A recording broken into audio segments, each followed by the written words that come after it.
Hello, how's everybody doing today? So we have a great video with a good friend of mine, a client, and a great person I love sending my clients to, Doug Toler with Storm Guard.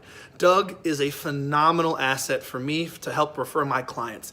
Obviously, as an insurance agent, I get a lot of people who have damage to their roof or their siding after a storm. They make a claim.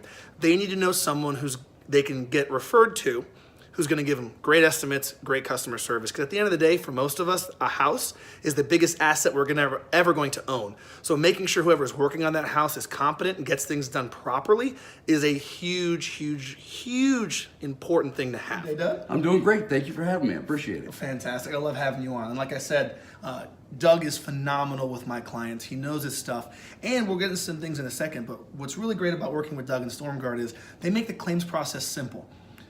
When you have an insurance claim, it's not just about how much is it. A lot of the back-end paperwork that is submitted to the insurance company that the adjuster is going to look at has to be done properly. If it's not, it can slow down the claims process. And when your roof has damage and water's entering your home, any delay is not good and could potentially cause more damage. So working with a great professional is awesome. So Doug, first question, I get this a lot from my clients.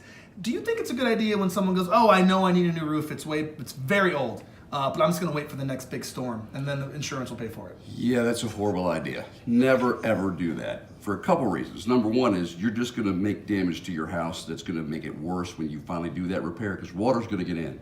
And when water's getting in, that damage builds up. It creates mold, it creates rot, and that just means more costly repairs in the future, and that's just gonna hurt you in the long term.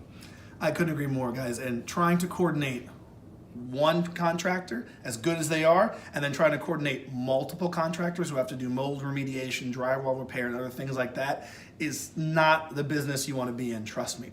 All right, Doug, so what should someone look for when they need work done on their roof? What are a couple of things you would tell them to look for when they're looking for a contractor? Well, I tell you, the one biggest mistake I see, especially in this market, is there's so many unlicensed and really unqualified contractors. Look for licenses, ask for a license, and ask for an updated license and make sure it's correct. Make sure they're licensed to do what they say they're going to do. Make sure you check their referrals, check their website, make sure they're a legitimate contractor because there's a lot of them that just aren't legitimate in this market. And it's crazy how many you see that are just not licensed professionals that do the job. And you get what you pay for, believe me. Yeah.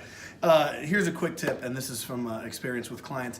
If there's a storm that comes to your neighborhood and a week later people are knocking on everyone's door, might not be the person you want to go with. You might at least want to get a second opinion because a lot of those guys, to Doug's point, aren't licensed and they drive all around the country, not just your area, chasing bad weather and then trying to get insurance claims to push through. The real issue with those guys, once they start doing the work, they're going to get paid. So if their work isn't up to snuff, if their estimate's way off, you're paying the difference, and that's not where you want to be. So which brings me to my last point. Doug, what do you do and what does Storm Guard do to help smooth out that claims process when a client does have a claim?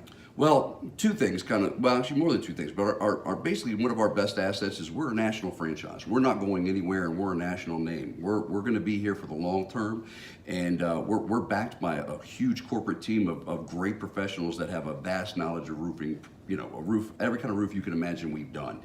And what really sets us apart from most insurance work, I guess, contractors is we speak the exact same language that they speak. We know what terms to use. We use the exact same software systems, the exact same paperwork, aerial measurements. We use all the same systems that they use. So when we're talking to them, we're talking apples to apples and they understand what we're saying. So when we ask for things that are not on that claim that should be on that claim, they know we're legitimate because we're talking in their language and they understand that. That's critically important, guys. Like I said, that claims paperwork and all those estimates have to match up with what your estimator and your adjuster comes out and looks at. So when they do, you can literally take 2 or 3 weeks off a claims process, which depending on how much damage on your roof can be hugely critical. So as always, I'm gonna put Doug's information at the end of this video if you wanna reach out to him. Any questions about damage to the outside of your home and your roof, Doug is an absolute professional and his team is also just as good as he is. They're phenomenal. So as always, thanks for watching. If you're new to the channel, go ahead and hit subscribe. If you liked the video, hit like. If you didn't like the video, hit dislike. It'll hurt my feelings, but I like the feedback. Have a great day.